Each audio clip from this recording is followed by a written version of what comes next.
Welcome back, everybody. We're over here in Brazil now. We've got a good set for you. Bala Mansa, a team that's still searching to get themselves in the win column. And then Fatal Ambition, a team that has gotten some momentum, but looking to improve here over the next few weeks. Kresnik is with me, though, to talk about this big Brazilian matchup. And maybe first starting off with Bala Mansa, a team that I mentioned hasn't found a win yet, but has looked decent along their way. They've had the ability to do some setup plays and decent DM, I think, and mechanics in the games they've played, but just cannot get it together to finish a round. I think they were pulling out Lex a little bit earlier than some of these other teams, playing a little bit more creatively, but they just seem to be outclassed in teamwork by everybody else. And the inspiration, the drive to keep going in this with their current 0-9 record, at this point, they just have to really not like Fatal Ambition, because beating them here, all it does is take Fatal, potentially, depending on the results of the other games, out of the running to stay away from relegations. That's right. We're here in week 10, so the final rounds of action over here in Brazil. These will be updated for the end of the day. Will Bala Mansa get themselves a win? Will Fatal Ambition improve to even? Well, remains to be seen. Fatal Ambition, I mean, they're safe in that top 4 spot here, so it's really looking towards the tournament happening in a few weeks and trying to get some momentum going. What have you seen maybe on the flip side of the coin, Kresnik, out of this Fatal Ambition squad? They're one of the new hybrid teams that have been a new addition to this cross-play league. And they show it in the way that they draft. They play towards Vindo, they play towards headed and not PS1, their console DPSs, and having that flexibility makes them incredibly hard to draft against. You can't just ban these hitscan backlines. You can't just ban these BK EVs.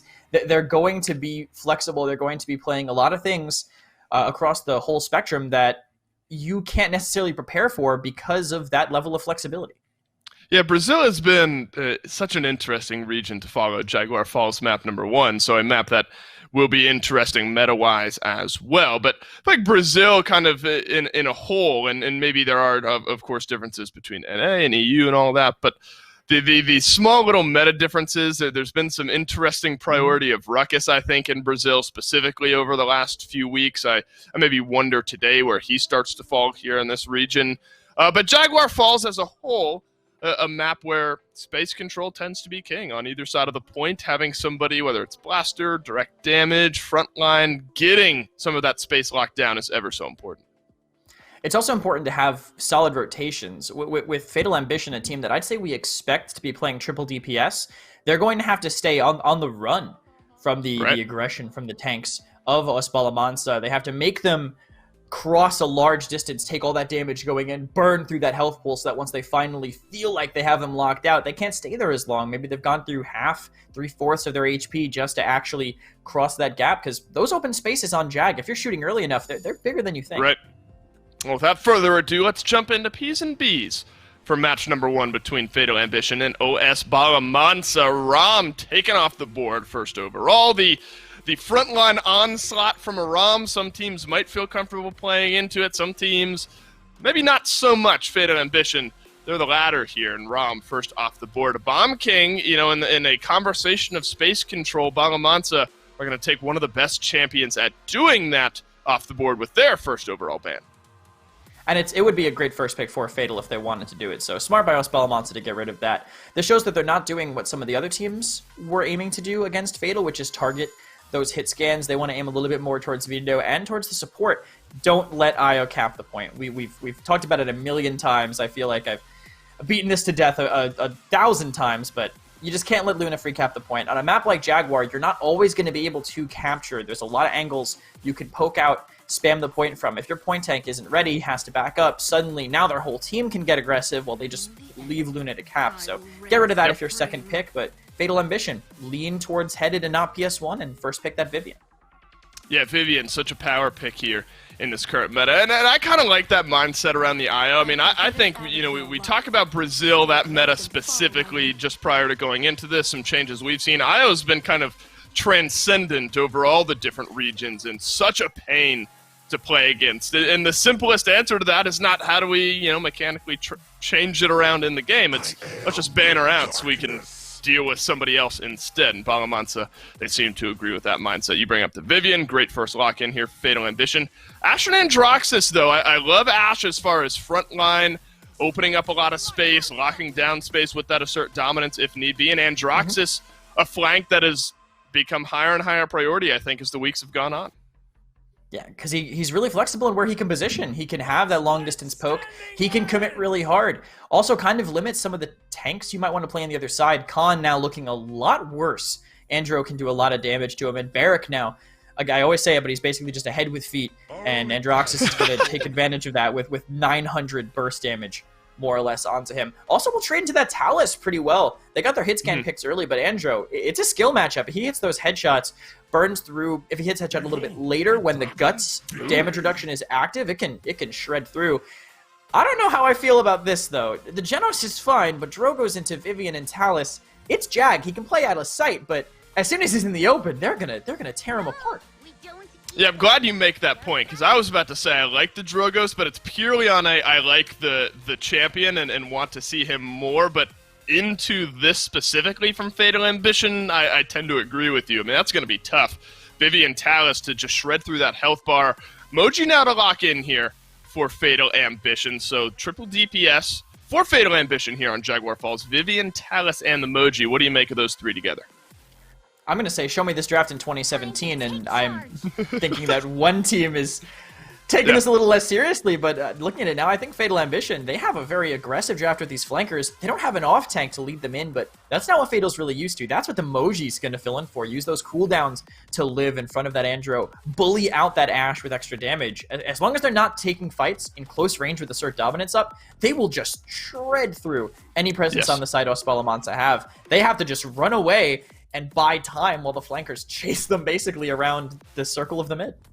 A little bit of counter shred, maybe is the way of wording it, with the illusory rift to keep them in the fights a little bit longer. Could be triple DPS against triple DPS if Bala Mansa choose to lock in this Maeve. We saw the power of Maeve on Serpent Beach just last set, a quadra kill to get that cart rolling through. Would this make some sense to you, though? Lock in the Maeve with an Andro and a Drogos already on the board for your team? Yeah, I think double flanker's great on more or less any map if you're good enough with them. Maeve is great because she has the ability to poke from range, but also will burn you to pieces in close range with a cap burglar damage boost paired with a pounce if you're low enough. She can trade into Vivian well, and if the fight immediately starts going badly, 6 cents damage reduction. You pounce away, you're taking 20% less damage, you mitigate opportunity and chaos and more thanks to the nerfs to that talent. So she can choose her fights, she can get away, and they've also taken 2 of the bigger counters to Drogos.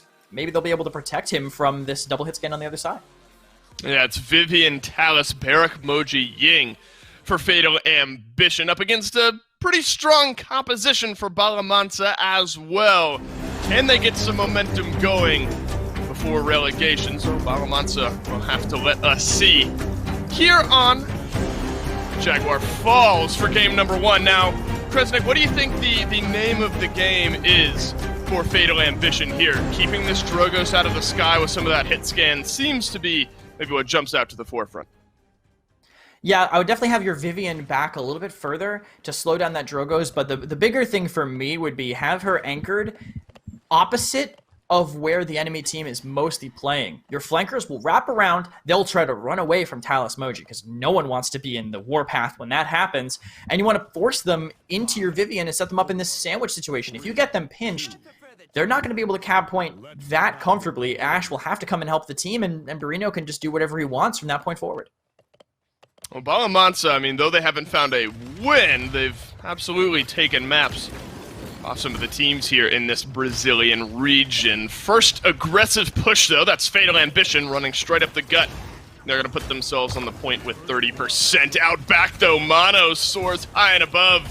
Invindo, unfortunately, first blood here in this game, and Draxus starting to heat up a little bit here early on. 51% for Fatal Ambition, but it's Bala Mansa who have the kills. And just unfortunate by Vindo not looking up. That's one of the advantages of Androxus. You can take fights from that direction. He ends up on the bridge above the choke, and Moji's just not ready for it, but they didn't clean up headed completely. Genos does live, and Sepeka gets the traded damage, so Fatal, slightly better position, possibly, but Bruno getting forced back and getting sandwiched by Bala Mansa. That's tough when you only have 2 front lines in the game, one for either team. Whenever you see one of them in the kill feed, at least on the dying side, you're a little less happy about it. 96% for Fatal Ambition. You're going to have to throw the Maeve now over onto the point. Dismount far back onto Ash, and likely here, point number 1 for Fatal Ambition. Not in range, and Fatal Ambition are able to strike first. Great for them to find the opening on the side with the Vivian just waiting. I think Sepeka did perfectly what he has to do for Bala Mansa. He's not necessarily going to move at the core. He just sits on the side and tries to find the opening, but now they're just staggering out the rest of the core as they get forced back. It's hard to take that fight that early on Jaguar Falls. Without their Ashe, after she went in to try to trigger the overtime, they basically have to back up. Just take that L, reset, get ready to move forward, and trading into not PS1 is going to be a good opening, especially since no one's really watching Secret. The backline potentially wide open for Bala Mansa. I feel like Headed hasn't been under all that much pressure. Now that I mention it, looks like Bala Mansa have found the opening and finally knocked down that Vivian. Low health bars kind of across the board here. Could be Barino taking advantage through time and space, flies through, doesn't find anyone here. Now some healing starting to come out. A lot of it just kind of out of combat here. So that's, you know, maybe a moment where Fatal Ambition, if they had a little bit of extra positioning, maybe a little extra damage, they could have made a big push happen, but now the reinforcements are in. 2 down already for Bala Mansa. Double kill for Headed around the backside. Dragon Punch looking for a target, but it's a triple kill. Dragon Punch doesn't connect onto anyone anyway, and Lucky falls. Kresnik, that's looking like maybe point number 2 here for Fatal Ambition. I think it is, and this is where the Ying is kind of showing the advantage, right? Everyone in Bala Mansa's low. They play the passive heal well, but Generals can't keep them all up. They get re-healed. Fatal Ambition can back up, reset, immediately refight with that advantage that they had. Bala Mansa might have had a chance to at least have one traded kill there with that Drogoz, but he went for the Talus with the Rune of Travel available. And right there, that was a strange target prioritization. I think he was just afraid of Headed, went for the only other pick he could find, but didn't think about the cooldowns. Yeah, it's kind of, you know, when you look at some of what Fatal Ambition have, this is maybe a small secondary counterpoint kind of interaction, but specifically with Dragon Punch, I mean, it's going to be hard to connect consistently on a Talus, depending on where the Rune of Travel is. You know, Ying can blink between the clones, Barrack with the rocket boots. I mean, certainly some slippery, not only do you have hit scan to kind of knock down the Drogoz, but if, you know, Lucky doesn't choose his targets properly or at the right time, could be tough to find value for that Dragon Punch as well. Midnight used just towards the end of that round by Bala Mansa as well, and they weren't able to get the defense. Mono, different flank, but potentially similar result here. Cursed Arm, yeah, you plug down some damage, aren't able to get any kills. And in the meantime, Fatal Ambition have struck twice. Yeah, they knew that Mono was flanking, so they took a fight somewhere else. They said, all right, 4v5, easy. We rush right in. They have the damage to do it, and they make it work immediately with this double hit scan. Now they just have Talus out. He doesn't trade, leaves him low. That means he's out of the fight again, which means Fatal can get aggressive if they want to, and Barino's doing that in spades. Vindo eventually rounded out and got the kill onto Mono. Nice shot, Clay Pigeon onto Skullist, and that's a full sweep here for Fatal Ambition. Only the Moji not on a streak, and you're going to get dismounted here if you're Bala Mansa. So it's going to be point number 3, and this is now dire straits for Bala Mansa. You've lost 3 straight points, and already on the defensive end, you're pushed back into your spawn. Yeah, and they're going to keep up this aggression if they can. They have all the cooldowns, so easy to drop, disengage. Fatal Ambition, they don't need to get too aggressive here. They can just chip and play off that damage, but Barino maybe isn't thinking about the healing situation. He'll die, and Drogo's just out of reach for Vindo, and he'll have to give up a lot of ground. Yeah, Vindo was up forward there. Magic Barrier delayed things just for a moment, but unable to save his life. 1-for-1 trade, Mono and Headed both getting into the kill feed. That's a good execute from Sepeka, but Headed in a good spot for the second kill in a few seconds. That's the interaction we've been looking for from Headed, where Lucky is just kind of flying a touch too low and the Vivian can kind of gun him down.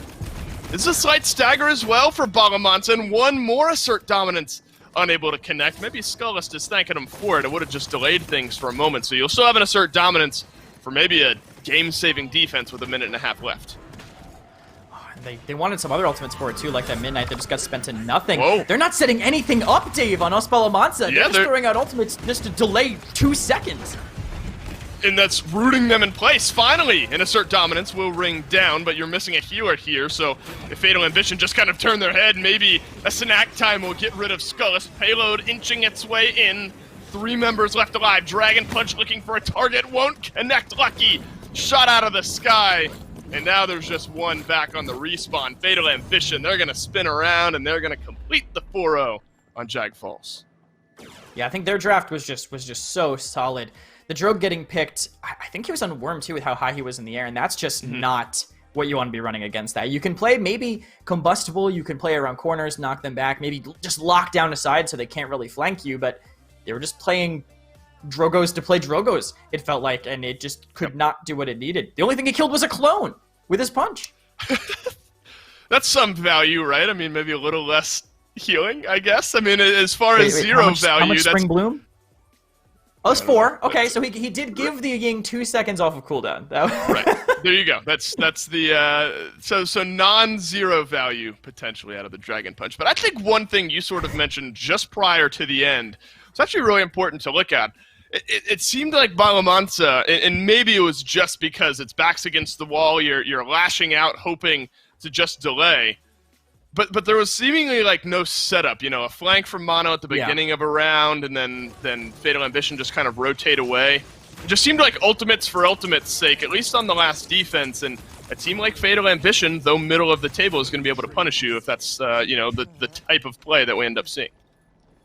Yeah, for sure. The Fatal Ambition had all the plans. As soon as someone would make a mistake on the other side, they, as a core, would move in, punish the rest of the team. Because it seemed like what you were saying, us Bala Mansa, this side was probably Mono like, hey guys, I'm going to flank this round. Like, all right. That was it. No one's like, all right, yeah, so we'll push forward and maybe we'll sandwich them, push them out of the mid. That'll isolate the tank, right? We'll move from there. No, just like, all right, cool. That's, you know what? That's a great plan, Mono. I hope it works out. And that was the end of it for them, more or less. They're going to be hopefully going to their map pick, it looks like here. So maybe this is something they're a little more prepared for, a map that they want explicitly, that they can play a set strategy on. Maybe they know Fatal Ambition a little better on this map, but look at Sanguine in North America. This is a fantastic map for that hybrid team. That should carry over to Fatal Ambition if they have a similar level of skill. Agreed. Stone Keep has become kind of a favorite for that type of play style, not only just in draft, but then within game as well. There's lots of variability with how you want to play some of the mid fights, how you want to change things around that way. Now I look for, I mean, although that one, I'd argue maybe wasn't lost in picks and bans, though the Drogos into a lot of hit scan, you know, leaves some questions. I wonder what type of change now we have in picks and bans for game number 2. Now, if Vivian, you know, a big linchpin, a spearhead, if you will, for what Fatal Ambition had in game 1, so maybe it's good here that Bala Mansa are going to take her off the table.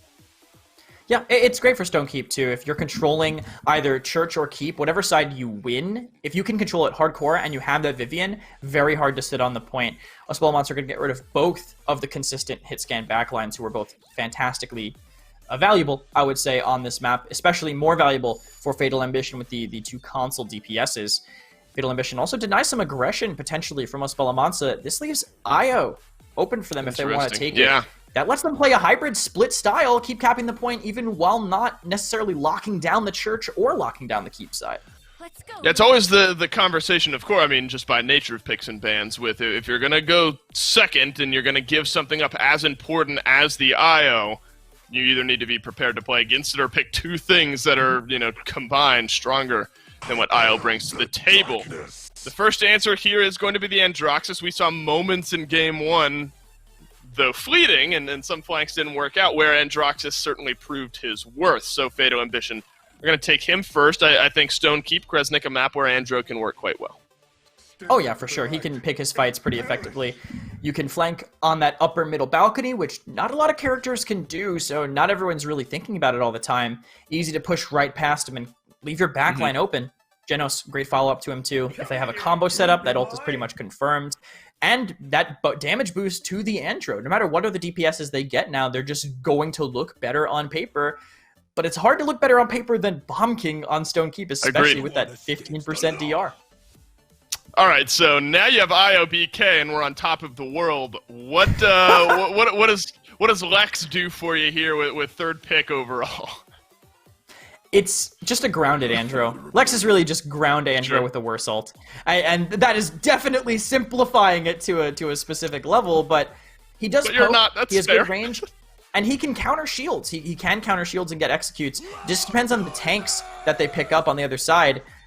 Though low tanks right now, the Lex Ultimate is looking less and less valuable by the pick. Yeah. Strix and Buck. Strix certainly started to swing back into the meta in some of these mid to long range maps where you can confirm quick damage. Now, what I'm not used to seeing on this map is a sniper duel. We absolutely have seen it, but normally it's kind of Strix, one and done in the sniper category. Let's move on. Bala Mansa now, they're going to pick triple DPS one more time, but a Bomb King Lex Nessa stack. What kind of vibes does that give you here for Bala Mansa's draft? More aggressive than you think, actually. Kinessa, I usually think is stronger than Strix on this map because she can blink over the bushes behind the church area. You can go to the enemy's high ground, and suddenly you're taking an angle that no one might be prepared for. Also, us Bala Mansa have played Lex on this map before. 2 solid success. No tanks on the other side either. Yeah, quad. That could have been a lot. I'm a little worried about that, honestly. Against an IO, they're going to be getting so much point cap. The Inara, if they can burn the Inara, maybe it'll even it out, but that's a lot of health on the point that you don't really have the damage to deal with.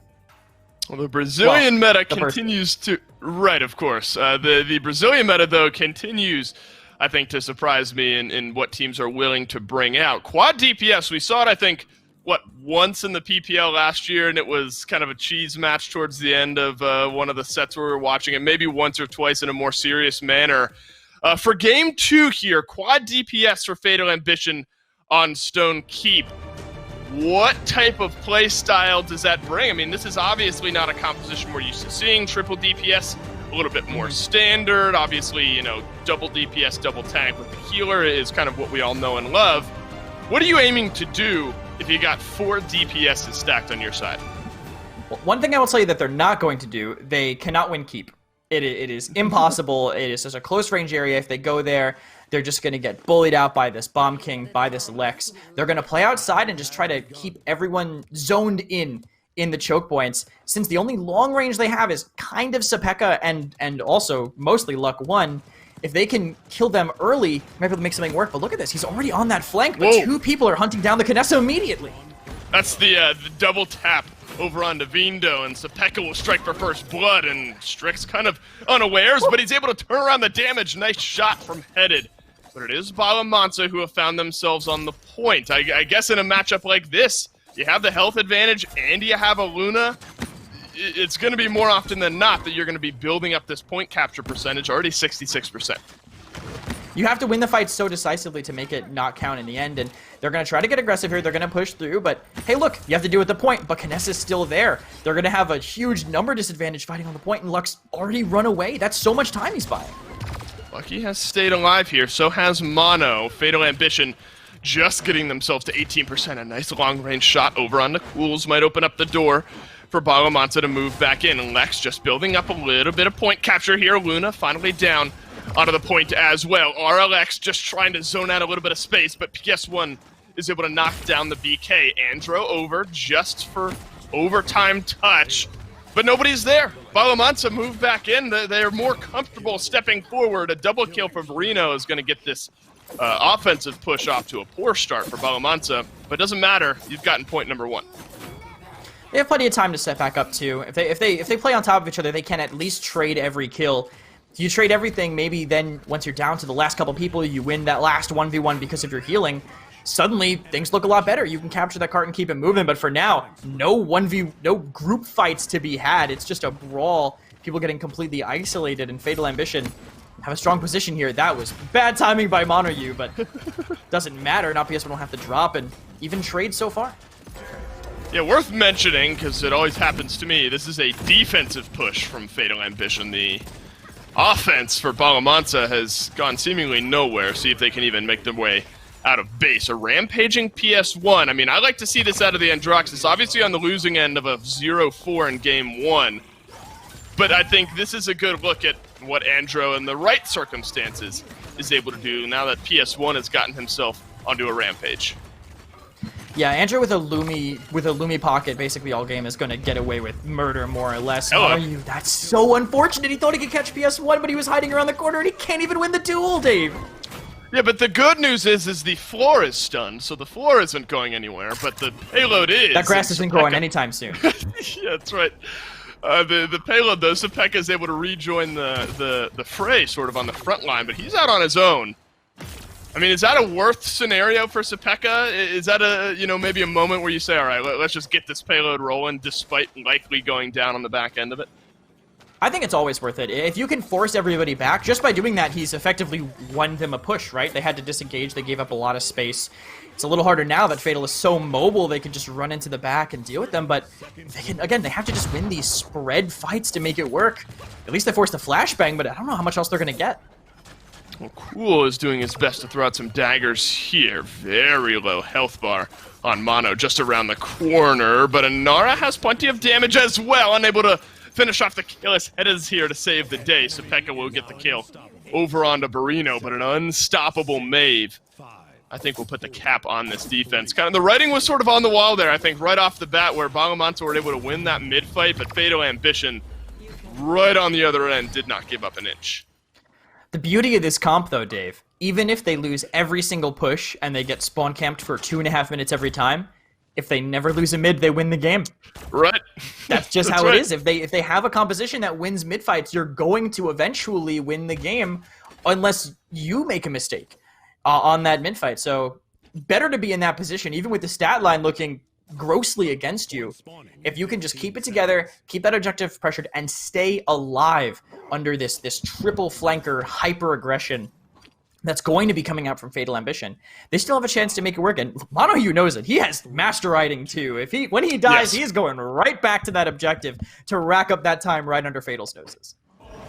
We'll see if Fatal Ambition can open things up. Oh, the health guard on the BK, just enough to keep him alive here. Otherwise, that would have been an instant execute. So well shot by Vindo, but unfortunately he goes down anyway as Mono pushes straight on through Barino, stunned down, but RLX is going to stick him with a few bombs. PS1 has some low health targets on either side, punches down one. It looks like RLX will be able to escape alive. A slight difference, no starting percentage just yet for Bala Mansa. They've got some good ultimates maybe to refight back in. Yeah, being behind in this situation is awful, and they weren't watching the respawns. Barino came back from the start, and he's just going to shred through them. I think Buck Wild's going to get two. That's a nice double kill from Barino. Even brought out the seismic crash, but enough healing from himself and the Genos keeps him in it. PS1's going to shoot down Groundford. Krez, it's sort of a weird kind of split fight, maybe from both teams, kind of two players from either side pushed all the way through on either end of this low ground, but now it's Fatal Ambition who are able to maybe zone out and get themselves a mid-fight win. Yeah, this is the kind of chaos you're going to expect from these kind of comps against each other. And these early dismounts are going to pay off so well for Fatal. Someone might be able to flank and get in. They're already down two, but someone has to touch, and Sepeka got it at the last second. Yeah, up and over. RLX is there, and Bala Mansa have themselves some kills. How heavily can you stagger out Fatal Ambition? Well, completely is the answer here. Barino takes one with him, but it's 99% for Bala Mansa. A wall just to keep RLX at bay, maybe even keeping him alive there. Now Fatal Ambition, Krisnik are going to have to fight their way back in. Yeah, they have the chance for touch for sure with the flankers, but they want to get a pick early. They don't want to throw away a life for the overtime for effectively nothing, and they might have actually just done that with them going into Sepeka and taking a lot of early damage. There's some beefy shots from Sepeka, huh, where he's going to just chip away at the health bar. The Law completes the double for Sepeka, but it's a double from Cool as well. Fatal Ambition, they're in on the retake attempt, 93%. For Bala Mansa, that's a big trade there as Cool is able to move in, drop down Luck, and now it's Headed who will complete the capture. Fatal Ambition, that would have been a tough one to lose. You go up 99-0, Bala Mansa are able to fight back in, but Fatal Ambition now pushing with a chance for 3. I just want to mention that I think we just saw an immediate moment of regret for Lucky there as he realized his sensitivity was just maybe a little too low to pull off the situation he was in, and maybe still too low to deal with PS1. Also, someone's in the back, it looks like, but I think they might just be ignoring him. Send Cool back and take that 3v4 on the front line. Sepeka is in the back here. Groundford gets the kill over onto Headed. Cool will finally toss some daggers through. So the fighting will continue on this side of the map, but it's going to be Fatal Ambition who are on the offense this time. RLX caught out between a couple members of Fatal Ambition, is able to take one and now two. Somehow this Bomb King has stayed alive. A good fight on the high ground might keep Fatal Ambition at bay. even if you send 2 flanks up to him, it's a Bomb King who's getting his own little bit of self-sustain. He's getting tanked by an IO. 50% DR plus all that healing, you're not going to be able to get through it, and you're just going to get pushed right into Sepeka's waiting arms in the backline. He's going to just keep doing this to make sure they have to stay stacked in one area and be so much easier to track for the rest of Bala Mansa. Now these are the important trades with about 1 minute and 15 seconds left. Bala Mansa, of course, just up on the high ground to start things off here. How aggressive do you get here if you're cool? How aggressive do you get if you're Burino? Especially with the way things went trying to duel out RLX last time. They're feeling an opening here, and Headed will find the final shot, be gone. That's going to connect onto Burino, get rid of that Buck Wild. That's free for Groundford, but the kill still going the way of Fatal Ambition. It's really just mono on this Inara that's left in the fray. Sepeka maybe around the back line. Can Headed hit this final shot? Maybe, but it's not PS1 who finishes the kill. Yeah, sending both flankers to kill him in the back line. It's so close that you don't worry about getting sent that far back. You're already right around the corner, more or less, from it. Now it's just Luck 1 trying to do the damage with a little bit of pocket. They'll have Luna to buy time, but they need this Inara back. They have so much Dozer on the other side. They're going to burn through it.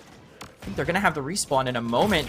But they're just going to sit back, chip away from these sides, and who can follow up on anything? It's a good shot from Luck there, and Mono U's going to drop down the seismic crash, complete the kill over on the PS1. Sepeka slides through. The auto shots will get it done here. Headed still alive. It's a 3 versus 4 on the push. Sepeka deep in the backline. Mono, though, is going to get rid of the kill there. Vindo maybe takes one with him. But a successful defense from Bala Mansa this time around will bring us to tied one more time. But now you look back at that previous mid-fight where it took kind of a complete sweep laid on there for Bala Mansa to really build up that percentage. A far cry from what we saw from Bala Mansa in mid-fight number 1. It was a lot about how they changed it up, though. They didn't have anybody on the point. Io was peeling for the backline, and Inara was walking into their backline. So just the complete change in priority made it a little bit harder. I think they might just need to claim keep. I think they have a comp that's good at it. Maybe Luck 1 plays alone with Sepeka kind of on the side, but Bomb King, Inara, Io can sit a little bit defensive in keep, but in a position where they can still get cap time. That way they can't really get flanked with Sepeka and Luck holding that line, and they're going to be building up the cap, and that's what they have to do to win these mids. That's their advantage, but instead they're just hyper-aggressive because Fatal were fighting keep themselves. That's a big Midnight from Cool. Probing is Sepeka, and he's able to get the shot through the Midnight. Void Grip up, and Headed will put him right back down. Fatal Ambition have got themselves 4 kills right off the bat here. Burino probing, searching for Mono, and the Inara's up on the high ground. Will Mono be able to garner any point percentage? Actually, he gets a kill as well on his way down somehow. PS1 will be able to get the shot as well, but the reinforcements are now here, Kresnik, for Bala Mansa. Mono gave him the people's elbow from up top, just the top of the wall ropes to come straight down. I love this soft counter of the Discovery against the Midnight coming out. He's able to find PS1 way earlier, but now they have ultimates potentially to stop this aggressively. I like this little bit of this pressure up top right now from Bala Mansa. I said they have to claim it, and they are. Inara, Bomb King, exactly who needs to be up here, giving up time, but they have all the high ground they need. Watch out for Cool, who swooped through. The daggers are connecting. 2 players Bala Mansa would have rather not lost here, but Sepeka's able to flank through, find the kill on Headed as well. PS1 deleted by a King Bomb from RLX. Can you get the dismounts here? That's all you need. If you're Bala Mansa, some good shots from Burino, though, will get rid of the Bomb King. Now Buck has to move down, low health. Sepeka will finish him off, and that's all Bala Mansa need. They have a chance to win themselves a map and tie up the set. Perfect wall there at the end. Normally you think Buck's going to land on top of it, but he knew the limitations of that Buck lead, putting it down there, perfectly denying it. And this Lex, I love how Sepeka's been playing it just to make people turn around and go away, always presenting himself in the back line.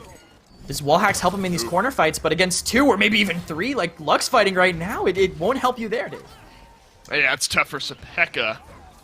Look at these, I mean, this roundabout flank has been just kind of relentless, maybe from both teams, but really from what we're seeing here for Fatal Ambition, even if Cool trades out, he tends to find 1 or 2 to take with him, and this is certainly no exception. Mono will go down to PS1 as well, so a bit of a split here for Bala Mansa. Not totally staggered out, but you got a Bomb King and an Io up on the high ground. Fatal Ambition should be able to turn around and clean up these last few marks.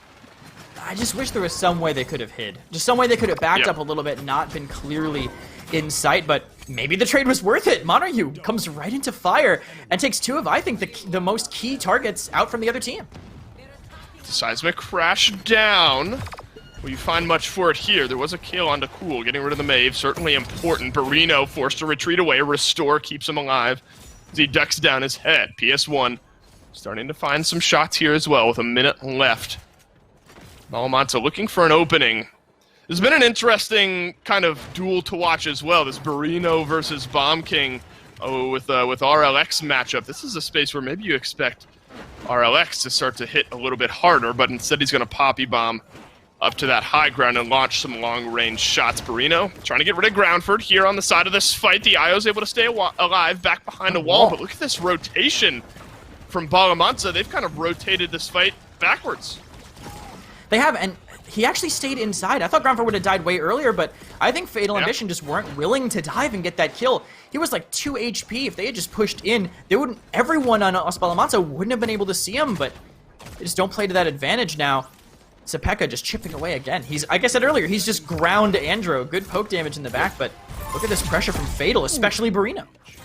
Oh, Be Gone will actually end up catching over onto PS1. Won't result in any kills there, but we're looking ever closer to a 0.7 mid-fight unless there's some miracle trades. We will be in overtime for a little while here. RLX trying to Poppy Bomb up to the high ground, but Headed is able to escape alive. Fatal Ambition fully reinforced now. A bit of a rotation around the backside. Groundford is there, mounted up, waiting for the right moment to strike on through. Sepeka slides away, but PS1 finds the final shot. Mono drops the wall, attempting to get out, but Cool will have the daggers. And now with the lone frontliner down, looks like we are indeed headed to a 0.7. Bala Mansa attempting to tie up the set. Yeah, the Fatal Ambition draft, once they get a number advantage, it's really hard to stop them from snowballing at that point. That's when your health pool advantage for having that tank, it can help. Oh, this is the straight down from the high ground jump earlier. You love it. Guess he knew he was going down too, because he's taunting there. And looking at these stats, you wouldn't think, oh yeah, us Bala Mansa have won 2 out of the 3 mids. They just haven't had a chance to push. Luck won. I feel like he's been under so much pressure, but he's kind of been a lightning rod for the flanks from Fatal Ambition. Everyone's going to kill Luck 1 in the backline, right? They're just setting them all to turn their heads and deal with him. While they're doing that, that's when Sepeka, Monoyu, and RLX are able to do everything else. They just protect their healer. Yep. Once they spend all those resources to chase down the sniper, then they're at a disadvantage. They're almost always trading someone else to make that happen. Well, it's Mono aggressively forward. A midnight to start out here for Fatal Ambition. But Luck 1 has found the shot onto Vindo in the backside. Sepeka looking for one final shot, unable to find it, but RLX will get a kill elsewhere on the map. PS1 somehow still alive. Nobody had turned around. The aggressive push from Bala Mansa worked out right off the bat, but they weren't able to get back onto the payload, or point rather. PS1 finally goes down, and it's Bala Mansa with positional control. And as long as Sepeka doesn't get gripped here, he should be able to keep this aggression up. The lifesteal on the targets is helping him significantly here as well. I love this positioning. Have BK lock it down from the safer spot. Keep Lex in the open. He's mobile. He's fast. He can get away when things go wrong. And he can follow these flankers. Like this Mave with this wall hack ability he has passively. Winning this numbers advantage. This is not where Fatal Ambition want to be. Some good shots from Sepeka. Fatal Ambition. They have to fight back in. Mono dropped down the seismic crash, but wasn't able to find much for it. RLX looking for some value out of this King Bomb here. Deletes Headed through the stealth. Barino is able to leap through, but a double kill from RLX will put Bala Mansa within striking distance here of game number 2. Vindo will gun down the IO, but it's 75%, or 72 rather. Stalled out for Bala Mansa. Sepeka still in range. Cool has found some good daggers. Sepeka slides away. Big 1v1. Cool. But Cool is able to finish it off. Mono right back to the point. Kresnik at its 90%. They're not even touching. Did Barino actually get it? Finally! They send the Andro in, but Luna's on it now too. Luna. They have to keep throwing bodies on this point, and none of them are healthy enough. Luna, so important here. Off, overtime reset. Barino will leap through, plug some shots down to RLX. PS1 gunned down by Sepeka, the Bomb King, controlling the space so well, but Barino is able to get the kill on the Lucky. Buck Wild charged out here. RLX attempting to win this duel, but Headed has fallen in the meantime. Barino stays alive. The health pool in favor of Bala Mansa. Sepeka will gun down a couple. It's a double for Mono to round this one out, and Bala Mansa have tied up the set. If you don't win a fight before the Inara on the other side respawns, it's just over. Imagine you're 4 DPS in a crazy fight, you're getting just barely some Genos heals, like, oh my god, guys, we got 2 kills, nice. We lost 1 in the process. Then suddenly a full health Inara with an IO pocket just rolls up onto the point. That's game over. You have to win fights decisively to make a triple flank, no tank composition work. Yeah, we're in sad boy hours there where Mono is able to fight twice in the same mid-fight. 22 and 21. So that is such, I think, it's always fun to kind of look at that. Worth mentioning the good for Fatal Ambition, 27 and 14, 24 and 14 for Cool and PS1, 18 and 12. I mean, the numbers there on their side. Vindo, a rough game. But you look at what Sepeka was able to do, 22 and 21. Such an interesting, I think, slash line to kind of break down, because on one hand, you killed Fatal Ambition 22 times, but in the meantime, you also died 21.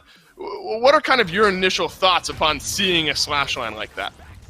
The way that they were playing, and the fact that they were always on the offense, never having that defender's advantage, I don't think it's that bad. Honestly, he wasn't the only one on the team to die 21 times, but what that says to me is, even in these bad situations, he's trading positively.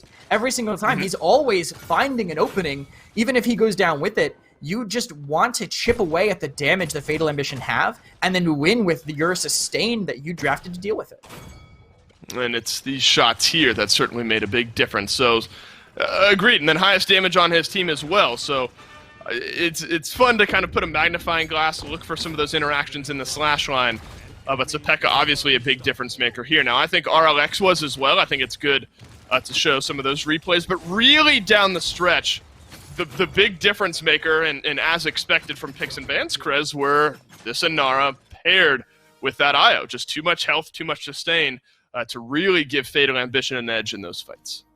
Yeah, constantly stacking the damage reduction. Just getting healed by IO nullifies Luminary. Now you draft these 4 DPS to really take advantage of this passive heal damage boost across the whole cast. Suddenly you're diving someone, maybe both your marks are on the people fighting this Bomb King. It's all null and void. One of your biggest advantages is off the table, and you're left with just 200 health per second. That's never going to win you a fight like that.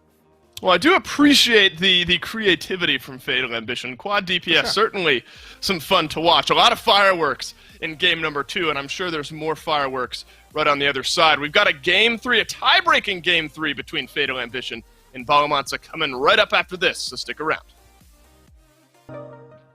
We are right back just prior to Game 3 between Fatal Ambition and OS Bala Mansa. A 4-0 to start off here, Kresnik, for Fatal Ambition, immediately into a 7-point Stone Keep, where a quad DPS composition, I mean, they lost, but it didn't look bad. It's a 7-point game where Bala Mansa, just those small advantages through the end, ended up giving them the edge in that one. Now, Ice Mines for map number 3. Do you kind of agree with this mentality to move over to Ice Mines for Fatal Ambition?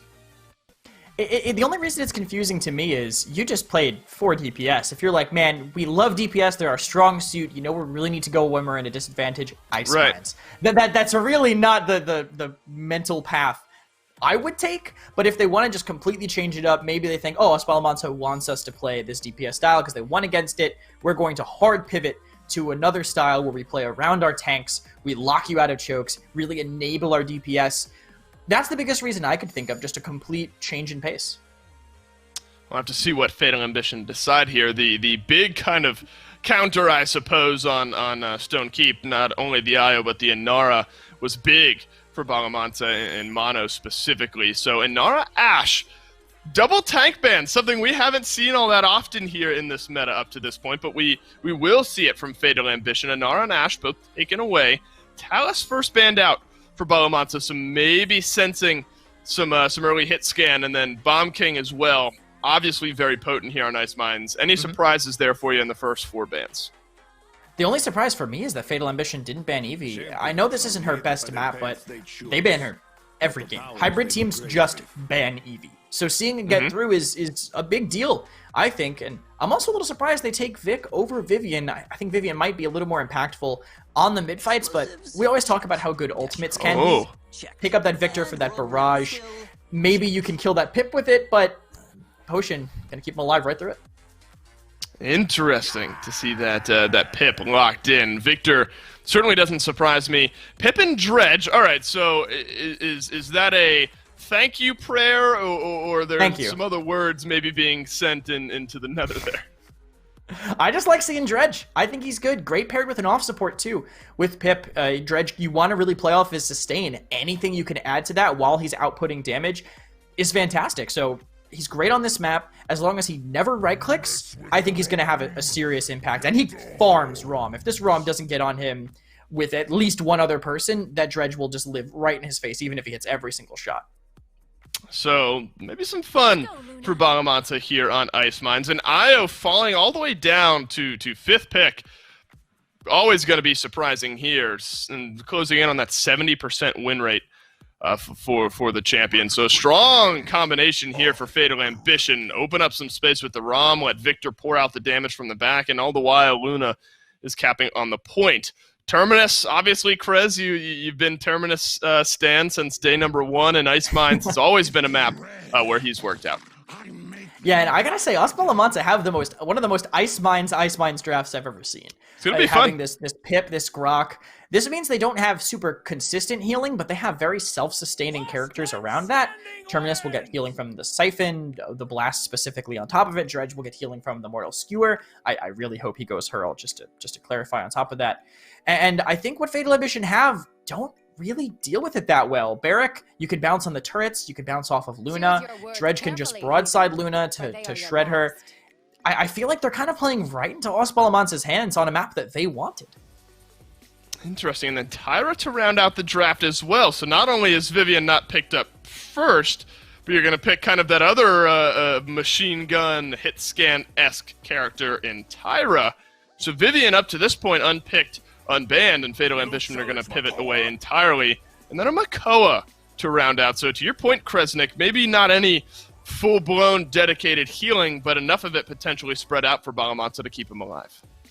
This might be a pirate ship kind of situation. That the Pirates comp that some of the tier 2, tier 3 NA teams have been playing. They're going to half shell, they're going to siphon, they're going to sit on the point, they're going to have a ton of AoE healing, and the Fatal Ambition has to hope that the Firebomb is enough to burn through all their health bars. That's kind of all they have to rely on. That and the barrage. If that falls apart, they can't really break through the sustain on Balamansa. Was that elevated MSI last year that just stacked 5 people on the point underneath the Makoa shield? I'm kind of getting flashbacks to MSI of last year, and I'm hoping. I loved it. I mean, it kind of worked, but it's such a fun play style to watch. So we'll have to see how Balamansa elect to play around this interesting draft of theirs. Haven't seen Pip in a little while. Tyra as well has kind of been in and out. Will be Burn Monster, so Firebomb presumably pretty big in their selection. And pending a out-of-spawn change, it's going to be the Scuttle Dredge instead of that Hurl you were hoping to see. And that is a little disappointing. I think the one thing that might make that worthwhile is the composition that they have falls off a little bit in late game. Once Cauterize is online, once Wrecker's online, you're going to be burning through a lot quicker. Scuttle doesn't really come online until you get Deft Hands 3, at least at the highest potential, so a little less sustain from him. He has to get Deft Hands before he's really going to make an impact here. That could be the fallback, right? If they have to make it to the late game, then they'll have something they can rely on. Well, Mono just gets sprinted on by a couple members of Fatal Ambition, and luck has fallen in the meantime. A little bit of Kronos, I noticed, picked up for him. He's able to gun down Vindo, though, finally. And now it's Barrack trying to rocket boots his way out to safety. Pip here to provide some supplementary damage as well, but the direct damage is the one that's getting it done here. Fatal Ambition were able to mitigate a lot of what Balamansa were looking to do and already got themselves 66%. Look how fast these half shells are going down. If they can kill the Makoa, it might be worth it, but yep, they don't. You get him right before he can get that Barrier Reef reset. And Os Balamansa, look at how split they are. 2 people coming back. They're just taking 2v5s over and over. Yeah, I'm hoping this is going to be fun to watch when we load into it, but it's been anything but for Balamansa up to this point. I mean, you see Barrack and Rom sprint around the backside, and that's going to get your Dredge somewhat uncomfortable, and still playstyle pending for Balamansa. We haven't maybe quite seen a clear, consistent game plan. It's been kind of disjointed for Balamansa, even off of these respawns, and the payload has already made its way halfway there. I mean, they have a comp that kind of needs to stack. I also don't know what he was trying to do there with that Kraken. I guess hit Luna off the point. That won't work, but killing Cool will do the job. It's 3 kills for Bala Mansa back on the respawn, so a good start. Or, I don't know if you even call it a start to this defense. They're already pushed halfway back, but they're going to be able to make up some good ground here as Bala Mansa are going to start kind of storm these gates. This is a good area. I mean, if you're going to stack, if you're trying to play this stacky play style, I mean, there's kind of 1 or 2 options for Fatal Ambition to move in. Mono aggressive through, is able to portal his way out, but the self-healing, not enough. PS1 is going to get rid of him.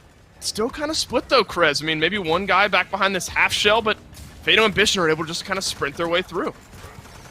It's an interesting way to use Dredge that they're doing right now, but it's not really stopping this aggression. They're just sending him in with Crow's Nest, flying into the backline, but who on the team is going to follow up? No one's really mobile unless they Tempest with the Grok and speed in the Terminus and Makoa. What they're doing is throwing a life away and then letting Fatal Ambition take a 5v4 with a little bit less damage on the side of Bala Mansa. They have to get something off of this hook, and they will because of the Evil Mojo too. 2 kills on the defense. I was going to say, I suppose that's an important thing to look at for this composition. A Tempest, Evil Mojo, 2 very fast-charging ultimates here in this game, and they're able to combine them for a few kills here. And maybe that's sort of a mindset for Bala Mansa as well. Once we get the Evil Mojo, once we get the Tempest, we're going to be able just to sprint ourselves forward and finish off some kills, just like this, as Headed goes down. So although pushed almost all the way back, Krez, Bala Mansa have been able to dig in their heels. Yeah, they're able to find picks with the hook, and that will help, I think, significantly if they can continue to dredge anchor people. But look at how far they're getting pulled back right now by Vindo. Getting the kills on the front, but this is a great flank right now. Good couple of kills from Sepeka, and it's really just Rom sprinting through, and overtime will be touched once more, but we'll come to a close with Bala Mansa somehow. I mean, I have to admit, I'm thinking 2 seconds into that push, that Fatal Ambition are just going to keep the momentum going. So you have to give props to Bala Mansa to slowing things down there towards the end and completing the defense, sending us to a tied-up mid-fight. But that's got to be consolation prize. There needs to be a big change in the playstyle, I think, moving into this next mid, because nothing worked to start off last time. I think if there's a mid they're going to win, it's going to be anyone with ultimates. They have a very explosive ultimate team, whereas I think Fatal Ambition, their ults aren't really that impactful. They're more counters than anything, but Ancient Rage, Evil Mojo, Reanimate, maybe Kraken, depending on what's going on the other side. Those are all huge ultimates you can really utilize. I feel like I'm cursed, Dave. I'm sorry. I'm just looking at this build. I feel like I'm cursed. I love Dredge. I love playing Dredge. I love watching Dredge. But every time I get to watch a Dredge game, it's Scuttle. It's like Abyss Spike. It's something completely random. And I never get to watch Dredge, I think, played the way that makes Dredge actually good. Yeah, and you know, at some point, you know, there's a caster's curse where you say something's going to happen, then the opposite happens. I mean, I think that falls under the same jurisdiction. So I don't think you're too far off, maybe feeling slighted from what we've seen. A difference, though, is Bala Mansa really on the front foot here. Mono is able to get down some good damage. The gates are stormed with Fatal Ambition fully on the back foot, and Mono will be able to portal his way back to safety. Crossfire immediately. Evil Mojo'd out, and Mono will barrel stuff the Tyra down, and Bala Mansa have gained control of this mid. Dominantly, too. The ultimate spent at the end. Maybe they had to save that Evil Mojo to stop a retake. I don't know if they have enough cap time to really let that work, but this pip could keep slowing them and potentially live here. Maybe it's worthwhile. Wow. They just have to spam that pressure up top. Sepeka does end up staying alive. Tyra has to jump down. That's PS1, but takes too much pip damage on the retreat. Headed is going to gun down 1, though, for a nice trade. Groundford's still alive, but quite low. No reanimate, no ultimates really for either team except this barrage. That'll soften the front line for Bala Mansa. But that's about it. Soften, but not killed off. Bala Mansa are able to fight in and get their second point of the set. Game. And since they used those ultimates, they won a game. They got the first point of the map, or second of the most aggressive point of the map, we'll say. They used their ult so early, they're actually charging the other ones back up right now, too. Halfway to most of them. They can get a decent amount of damage, they can make this work, but look how aggressive Mono is, flying in with that Crow's Nest 5. Getting away, he's got to wait another 10 seconds for the teleporter, but they're taking a lot of damage early. We'll see if Fatal Ambition can mimic what their opponents in Bala Mansa were able to do on the previous defense, and a nice double kill from Cool. At least start things off well. Luck not able to make it out alive. PS1 will gun down a couple as well. So Mono here, attempting to leap away, but won't be able to do so. Fatal Ambition's composition, though, does it give you some good feelings as far as being able to hold this line on defense? If they can get their tanks in, I think it's solid. You just got to let your Vic and Tyra burn through, get the most value out of that firebomb as possible, but the half shells isolating them, and this Tempest is going to let them get so aggressive. Double kill from Mono, and down goes PS1 as well. Evil Mojo around the side, and Headed will end up being taken down. Stun from Luna, but she's really the last bastion of hope here as Bala Mansa move themselves in. It's a launch forward, and Mono, the ever-mobile Dredge, maybe not quite used to seeing that one. I was going to say, I don't know where he's going there. The Kraken will connect for some damage, but Mono ends up going down on the other side of it. Vindo is absorbing so much of the damage here, but Fatal Ambition, they're going to get the trades and keep things where they are for the moment. The aggression there ended up not paying off, even with the Kraken to keep them isolated. The rest of us, Bala Mansa, just couldn't follow up in time. He's so much faster than the rest of his team when he sends himself flying in.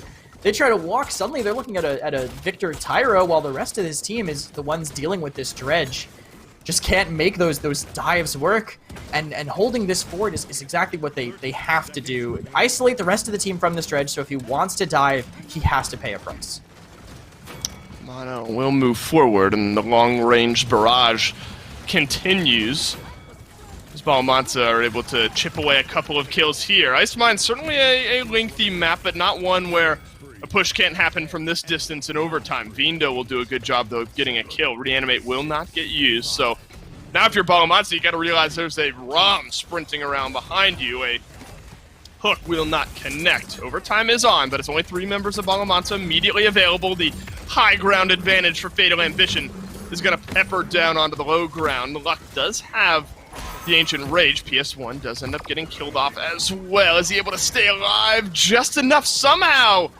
This Makoa stays alive, and Bala Mansa have kept this one within range.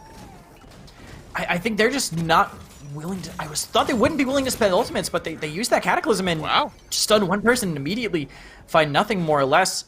As long as they keep this cart moving. Bala Mansa, I don't think they should be willing to spend ultimates for this. Their ults are so much better than I think what Fatal Ambition have in the pocket.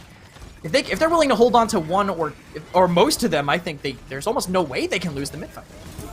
See what Sepeka chooses to do here. Maybe a kill into RLX is the only sign we need. Especially now with Crossfire being used, you probably realize if you're Bala Mansa, this is a losing fight anyway. We'll let them spend the barrage, spend the Crossfire, and we'll go in almost fully stacked. Tempest was bought there by Bala Mansa. But still 4 big, impactful ultimates for Bala Mansa, looking to pull the lead one more time.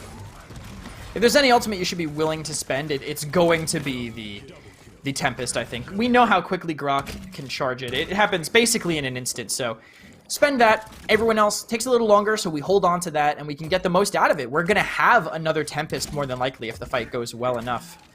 And honestly, I know that Dredge gets a lot of damage just from spamming choke points. I'm surprised to see him so high. I feel like he's not really respecting his own life I agree. a lot. But Dredge can do so much damage just around corners in stalemates that people can't really avoid that. It adds up, and not having a term or anything that can kind of soak that damage on the other side, it can make the Dredge feel really impactful even if he's flying himself into the backline most of the time. Well, he's thrown caution to the wind and sometimes paid off, sometimes hadn't. But the winning results have been enough to get him second for damage in the game. A Kraken will chip away most of the health bar here of the Barrack, but PS1 finds the first kill in this one. Groundford is the recipient of that death. 27% for Bala Mansa. Evil Mojo rings down. Sepeka's able to get one of the kills, and it's onto the ROM. That's a big health pool now lost from Fatal Ambition. Ancient Rage is going to swing away, but look at this, the counter. The far back damage from the Victor and the Tyra enough to keep Bala Mansa at bay. Tries to throw him in to stop that Victor because they know how important he is, but all they can end up doing is running straight down a choke point right into him. Terminus might actually be able to touch, but no reanimate is pretty much going to seal this immediately. That tank shred, once they can actually isolate a single target, they just can't live. With Pip Grok healing, it's just not consistent enough to keep the whole team alive, and Vindo will just be able to run right through them while Mono's respawning. And he's going to continue to do so here. Almost got the ultimate off there, but Lucky was able to finish him off. So this is similar vibes to what we saw after the first mid fight, where Fatal Ambition get the mid, fully push back Bala Mansa. You know, some gritty defenses that kept Fatal Ambition at bay. Headed a free booster chair up to the high ground is going to fire back down onto Luck. But the numbers advantage still Kresnik with Fatal Ambition. As Bala Mansa find themselves on the back foot one more time. Well, we just got a lore question to answer. Apparently Makoa has no nerves in his shell because he would have known exactly where that Victor was had that been the case. I love this from Fatal, actually, how aggressive they're keeping the ROM. They know if they take down the DPS, they can't really stop him. He can just run all over them. This Makoa can interrupt his run, but that's basically it. They just cannot kill him. He'll just sustain through more or less everything, and they don't really have anyone to stop this with the respawns. This is going to be difficult. Groundford 10 seconds out. Makoa down to 2, so you're going to have to throw the squishies down onto the pile. Evil Mojo will connect down onto 1, but a good ultimate from Vindo will lock down some and delete the half shell there of the Makoa Tempest thrown out. It's a 2-for-2 trade so far. Vindo's still alive, though, so health bar on that side. Can you delay this game 3, 4, 5 more seconds if you're Bala Mansa to get those respawns right back out? Fatal Ambition. Low health bars, but not low enough just yet. They're not able to finish off these kills. Somehow, the front line stays alive for Bala Mansa, and it's Fatal Ambition who are being pushed back. But I'm thinking this is a round-ending fight, and there's still 45 seconds left. And this is so smart right now from Fatal Ambition to back up there. I think they have a really strong healer. If they back up, re-heal, and just play the poke game, which they should be better at with Dredge not having that hurl to spam through, they could easily find a pick and re-fight this. They're going in now, but no healing on Barino. This is desperate. He does manage to get it, but is it too late? Ooh. Groundford will use the reanimate. Vindo back on respawn. So Pekka drops the kill over onto Barino, finally, so no really present front lines in this fight for Fatal Ambition, especially now with PS1 going down. We've gone back-to-back 7-point games, and it looks like we'll get more of the same here. Fatal Ambition on the retreat just to save Bala Mansa from charging up any more of those ultimates. Not that it really makes a difference, because the big ones are already available. One last chance, though. Fatal Ambition, they're able to move in, get themselves a touch, but Vindo is absolutely deleted here, so is Cool.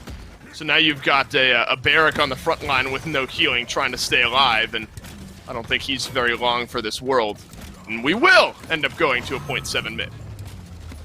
Yeah, and I think Bala Mansa might be biting themselves a little bit for spending that reanimate because they might have had a chance to hold it without it. Now, if they don't win this first fight decisively, it's going to be a problem. They don't really have the tankiness now that they're just melting through those half shells. You're really going to want that reanimate to have even extra tankiness, especially, I think, with the DPS on the other side. You have to shut down Victor and Tyra with some infinite source of shielding, right? Whether it could be an Atlas, it could be this Terminus, but otherwise the half shell, it's just not enough, I think, to keep them alive unless they win this fight, like I said, decisively. 3, 2. And at least if there's a silver lining, there's no Wrecker online just yet. Well, I say just yet, we're in 0.7, but with the kind of unmitigated direct damage, the half shell, as you point out, is going to die pretty quickly nonetheless, especially if Vindo is going to drop down his ultimate onto the side. So Pekka too far forward and headed is going to find the opening kill here. You turn around, you're a Grok. The last person you want to see is a Rom back behind you, but some damage is going to be able to turn around that kill. Headed barrage is down over onto Mono, right back into the same choke point as last time as Bala Mansa, and they're going to lose this fight again. Luck hooked instead of using the Ancient Rage, and now unless they make this Evil Mojo work, which they do, I don't know what they can do to retake. They have no great tank ultimates, especially if they get dismounted.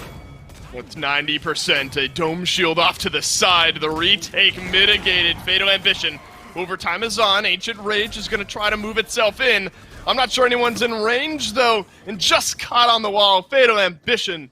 It is 7 points long, but they're going to go up 2-1 in the set. They could have had that retouch. Terminus, he had the Master Writing. He got caught on the window. Got on the wall. Or if Luck had not gone for the hook, it really was this close in the end, even with that really unique draft that Bala Mansa had. They didn't have what they needed to execute at the very end. Fatal Ambition, I think they just sent the ROM in and they were not ready. And really a lot of it, and I sort of mentioned it on the call there towards the end, was Fatal Ambition, a couple of times were able just to funnel Bala Mansa into this one small choke pointy corridor up to the side where Headed was kind of chilling. And it wasn't just Victor up there on his own. Obviously, there was assistance from the rest of Fatal Ambition. But easy damage there for Headed to complete. And I think I had some questions around this Victor-Tyra combination around the end, and it was a close game. But it obviously looked good with 145,000 damage on Headed. Yeah, it was. I think it's consistent for this map. The AoE that Tyra brings can be enough, especially against the tanks that they were against. Makoa and Terminus, if you can burn through that Siphon, that's a lot of damage that I think Vic and Tyra can do. Firebomb, if you can catch out post-roll, Makoa can't really get out of the way. He wants to stay within his half shell. You can force him out, or at least not let him push out of it. Just great potential there, and I cannot laugh when I see that kind of thing happen. Just bumped right on top, nowhere to move. He gets sandwiched between the ceiling and the floor. And Bala Mansa, I like that they were creative, but I don't know if they had practiced that draft enough, I guess, before they had gone to Ice Mines. Well, we've seen quad DPS and then whatever you call it for Bala Mansa over on Ice Mines. Back-to-back 7-point games after a 4-0 for Fatal Ambition started off the set. Now Serpent Beach will be the battleground that Bala Mansa have selected for us to try to pull this one back to a tie as Fatal Ambition have moved themselves onto set point. So my mind kind of goes back to that Maeve we've seen do some good work through the first 2 games of this set, obviously missing there on Ice Mines, but I think that Andro, Maeve, flank-esque priority will certainly be here in picks and bans for Serpent Beach. Yeah, I was going to say that I'm kind of surprised Bala Mansa went here because I feel like this would be a Fatal Ambition map. Hit scans are good here, flankers are good here, and that kind of seems to be the MO that Fatal have been bringing to the table. But this first pick, maybe if they can sneak Io through, they could just play really aggressive and kind of make up for playing into a map that I would say would play into their comfort zone with this Victor ban to start. If they also ban a Vivian and if Fatal go back to their usual way, they can keep that IO. They can capture the point and just draft off tanks and run them all the way down. Well, it's going to be Fatal Ambition, actually, that are taking away the Androxus from the pick pool here with, you mentioned, Victor off the table. And this time, Vivian won't be glossed over. Vivian off the board now as Bala Mansa have banned out some of the highest damage potential in the game. Where do Fatal Ambition go now? The answer is a Buck, interestingly enough. Maybe not for Serpent Beach, because it's obviously a very strong map for the Buck. But as far as banning him out, I got to admit that's something I'm not used to seeing. I'm only confused because I feel like those are 2 characters that Fatal Ambition really wants. Right, they want and they're letting... Yeah, they want Andro Buck. Imagine if they had banned like Io Eevee here, and then suddenly they can get a ROM, they could get an Io if it goes by, they could get Andro Buck to start. I feel like on second pick, you don't want to neuter yourself. You want to pressure the other team into not getting picks, but Eevee coming out from Fatal, I don't think we've seen too much of this. I'm assuming this is going to Vindo, and this is kind of a good test to see how experienced he is on this character. Well, closing in on a 70% win rate when we have seen the Eevee, and then a 56% win rate for the Maeve. Maeve, obviously a conversation piece we had, Androxus rather as well. The 2 together, I mean, some of the hardest to lock down damage for Bala Mansa. Leon, a champion we haven't seen all that much, just 17% of the time, but absolutely one where if those shots are connecting, Maeve and Eevee have a bit of a tougher time staying alive.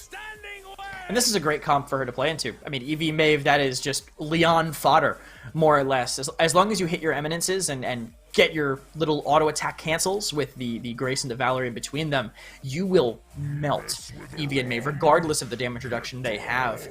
The ROM might be a little bit of a harder character to deal with, but slide off the high ground. If you catch ROM after a dash, he can't really follow up, and you're probably still in the open to deal with the other 2. Yeah, and I think we had a big, pretty lengthy, kind of point conversation around the damage really on Ice Mines. But obviously, ROM was just opening so much space. I mean, it was so difficult for Bala Mansa to deal with on Ice Mines. So I like Fatal Ambition going back to the ROM here. Ruckus was a topic of conversation prior to picks and bans, even for game number 1, and we'll finally see him here. What do you think of Fatal Ambition's first 4 picks? I like the aggression potential. I do wonder what healer they're going to get with it. I assume Genos, but could even be Furia too for that little bit of burst heal and running in with that Inflame.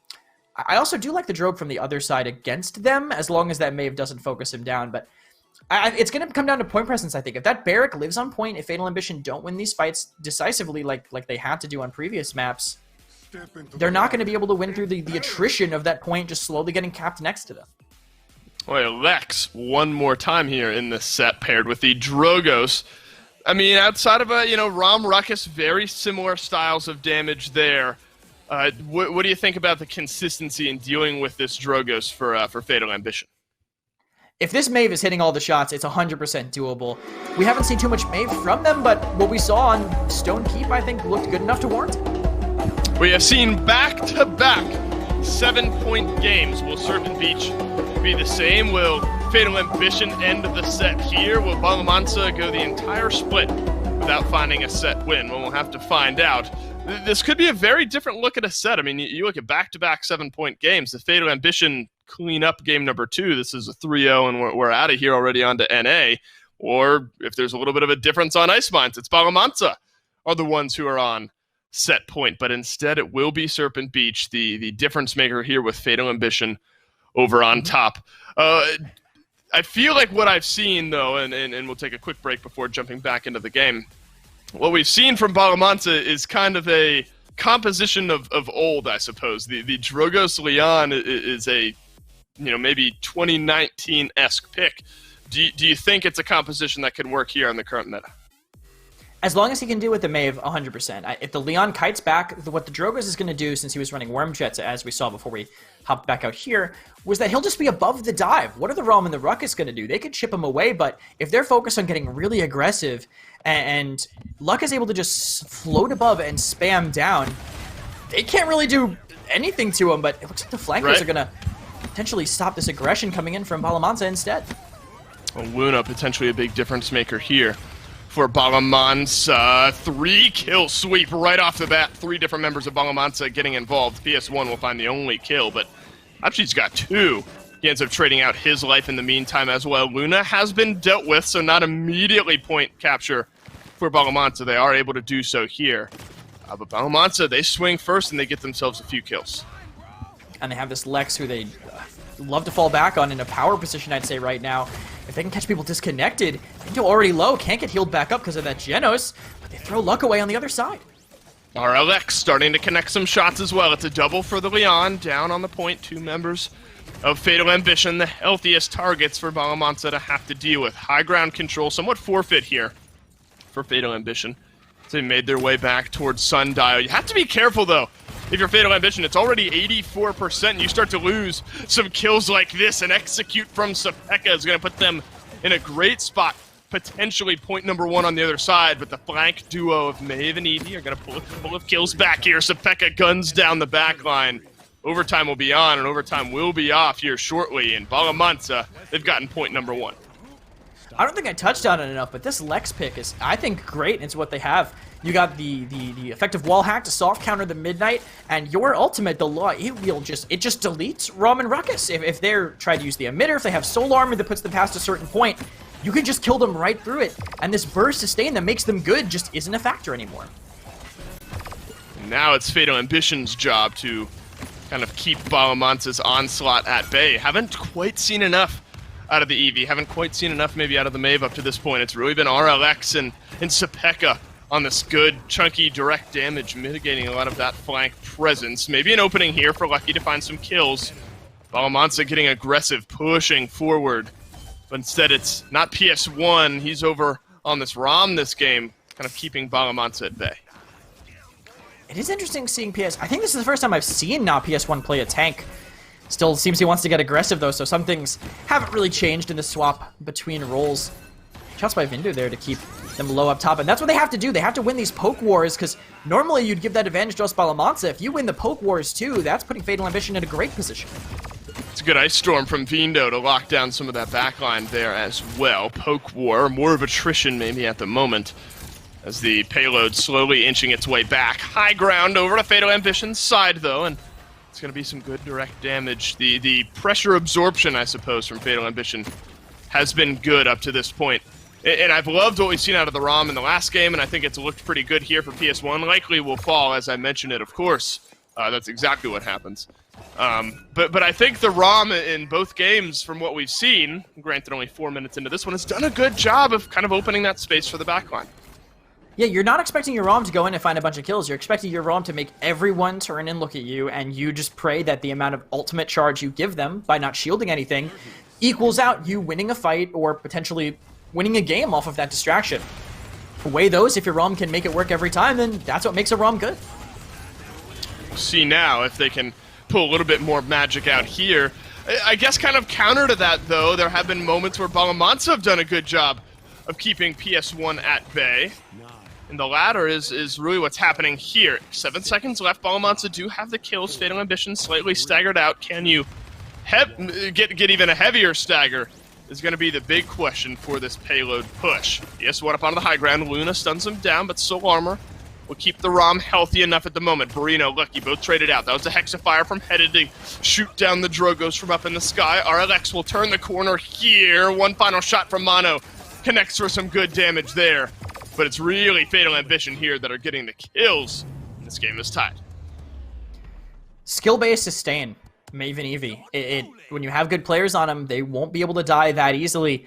Eevee soaks up a lot of aggro. Maeve ends up living through everything thanks to the DR on some of those cooldowns. So again, even with this I would say almost pseudo hard counter from Leon, they're still making it work. Vindo, a little bit lower in the kills, but he's getting a lot of damage. He's poking a lot, but I cannot ignore Sepeka. He is just firing into these tanks, doubling the damage below him. I told you us Bala Mansa liked Lex, and I think you can see why when they play it like this.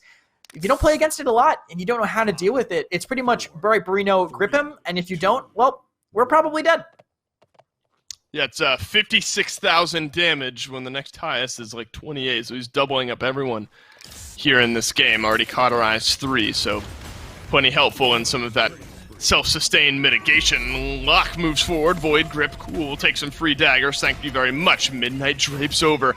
This is free aggression for Fatal Ambition. They move in. Hexafire rips through the backliners for Bala Mansa. And they've really just left Varric alone on the point. Mono's going to grab some percentage, but it's Fatal Ambition who sweep on through. That cap time is going to be great for OS Bala Mansa, though, because if they get a retake, they can just deny a potential one from Fatal Ambition. They just have to find a way to slip through, and Lucky might have found it. I don't know if they know where this Dragon Punch is coming from, because he went right towards them. Well, Headed is the one who catches it. He says, hey guys, it's over here, and then immediately dies. Cool, though, trades out the kill. Sepeka continuing his onslaught here. In game number 3, we'll get the kill over onto the Eevee. Mono, rocket boots through, not a moment too soon. Can you stay alive? The sustain at the moment says yes. A double kill for Sepeka. The executes are there. Bala Mansa, remember, they're building off a slight percentage lead at the beginning of this game. They might be able to get their second point to boot. Especially if Sepeka chases down this kill. Doesn't have the wall hack on him, but doesn't need it. They get the overtime on the side of Fatal, but they can't just send Rom to point. All he's going to do is give them ult. It's a barrage down of missiles for Luck, and he'll get a double kill as a result, and the final one connects. 3 sweep for Bala Mansa. Their second point of the game is in their back pocket, and Fatal Ambition are staggered out. This is a great opportunity to make up some ground. I love watching Luck play Drogos because of some of the tech he was been utilizing earlier. You can see him using Salvo against walls to boost himself forward, add up that momentum, and they're moving real quick, hard to deal with. Lets him get real aggressive. Definitely see why they picked it a little bit earlier, but paying off for them now in a map that's a little bit better for it. Fatal Ambition's defense, they should have a great comp for it. They have verticality, they can drop down and get back up easily, but they've already lost 2, and they're just giving up so much card time right now. I want to talk about verticality. Drogos is kind of the OG to do it, especially on this map. I mean, you're able to kind of freely rotate wherever you see fit. They don't know where this Drogos is. Good damage. Connects onto Barino. The door now open for Bala Mansa. One final shot's all they need. Over onto the Mage. He's able to escape for the time being, and that's a sprint on through from PS1. Mave somehow stayed alive, but really the last one alive here is Bala Mansa. Find themselves a great fight, and this Drogos continues to wreak havoc. We talk about how verticality is king on this map, and what's more vertical than a Wormjet's Drogos? His whole game plan is just be in the air, and you can see why it pays off the way that it does. Finally dropping against the cart, but I don't think they have the health bars to live through the pressure here, and a great be gone will seal it for him. See you later. There's a Be gone, arcing across the sky. Make a wish, says Bala Mansa, and their wish comes true. They are up 3-1 here on Serpent Beach.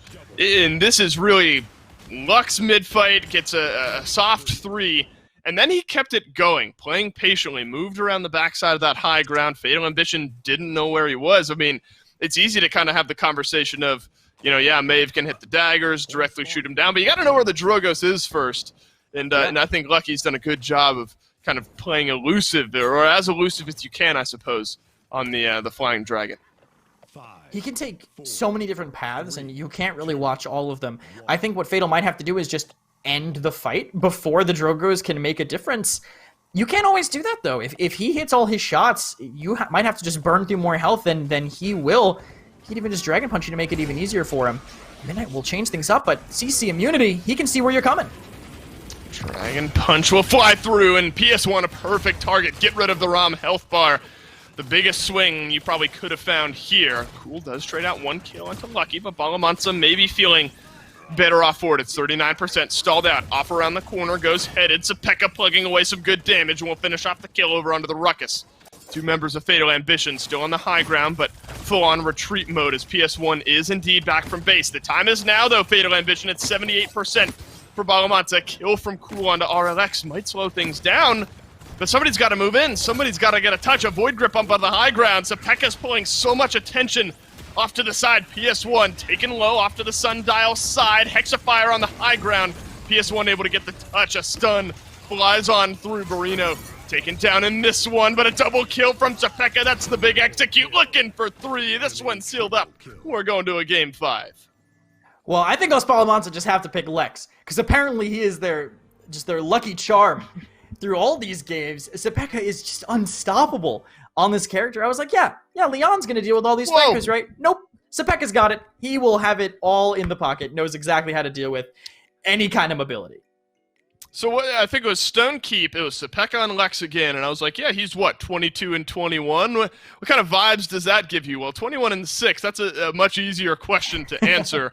105,000 damage, effectively doubling up everyone else in the game at this point. RLX just above or maybe just below that double damage number, depending on how you want to look at it, but far and away ahead of really everyone else. And the Lex has seemed to work here, and now you go back to picks and bans. We call Lex kind of this different version of Andro, and there was really only one in this game, at least on Stone Keep. Or in other matchups, maybe you have the Andro to kind of counter out the Lex, but Sepeka pretty much uncontested. It was, I think, just a game plan issue from Fatal against this, right? You see how Sepeka played. Think about how Sepeka played on Stone Keep. He's just running into the back, going behind them, making them turn and burn him, right? Fatal Ambition, look what they drafted. There's nothing they could do but go in. They have to go in. They can't really afford to turn around and deal with Sepeka, and that's the difference between 22 and 21. And 21 and 6. Those are 6 kills when his team had already lost the fight regardless of what he did. All the kills he got were people that couldn't afford to look at him, just like this. It's such a weird team, and I mean this in the best way possible, to follow for Bala Mansa. So they haven't won a set yet. I mean, they're 0-9 up to this point, but then they bring us these big games. I mean, Fatal Ambition, middle of the table, granted. I mean, much harder up against a team, like Parallax, in control of those teams up towards the top. But obviously a team in Bala Mansa that should win some sets moving forward and maybe need to be feeling good about themselves moving into to relegations here in a couple of weeks. But as stated, we are moving into a game number 5. Bala Mansa have set themselves up. Can they get their first win of the split on the last day of the split? Well, you have to hang around after this break to find out. And just like that, we are back for the thrilling conclusion between Bala Mansa and Fatal Ambition. And Kresnik, just prior to break there, I kind of brought it up, wasn't able to get your thoughts at the moment, but I will now. Do you think that, are you surprised maybe with what you've seen from Bala Mansa here today? Do you think that they are finally, hopefully they're able to carry this into relegations, make their way back into the PPC for the next split? But do you think that this is a team that has just kind of fallen short against some of those really top teams? I mean, what do you think it's been for these guys that they haven't been able to find a win yet, despite looking so good? It's just a big skill disparity, and also I think having that roster change in the middle. Think about Osbala Mansa at the start of the season. They had RC Soldier. He leaves the team. RC looks like one of the best players on that team. He leaves. Now I think the rest of them have kind of been catching up, and now they could definitely perform. So I expect them to get the relegations, but against Fatal Ambition, a team that's looked consistent, I would say, from the start. Now if they can beat them, this is the greatest chance to prove themselves they have moving into that relegation phase.